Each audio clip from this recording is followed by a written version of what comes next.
দেশের মধ্যে দেশের মানুষ উদ্বাস্তু হচ্ছে, এটা তো মানে সবচেয়ে লজ্জাজনক ঘটনা।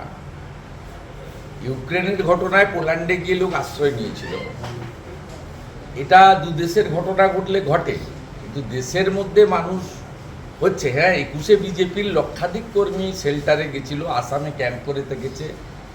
তৎকালীন রাজ্যপাল জগদীপ ধনখড়, আজকের উপরাষ্ট্রপতি, সেদিন গেছিলেন হেলিকপ্টার দিয়ে আসামে।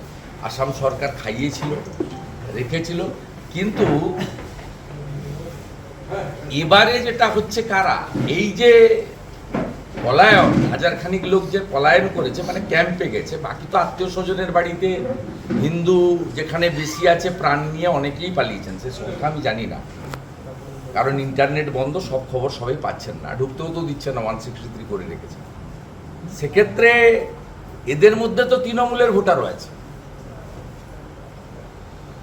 এই যে for the people, by the people, of the people সংবিধানকে সামনে রেখে শপথ গ্রহণ করা, এ তো সরাসরি বিশ্বাসঘাতকতা করা হচ্ছে সংবিধানের সঙ্গে। 21-এ বিজেপি করেছিল বলে হিন্দুদের তাড়িয়েছিল, আর আজকে সব হিন্দুকে তাড়ানো হচ্ছে। আমরা বলি না 1 লাখের ঘর, 1,20,000 ঘর বানাচ্ছেন কার জন্য? দখল করবে তো ওরা। আজকে ধুলিয়ান, শামসেরগঞ্জ, সুতি প্রমাণ হয়ে গেছে।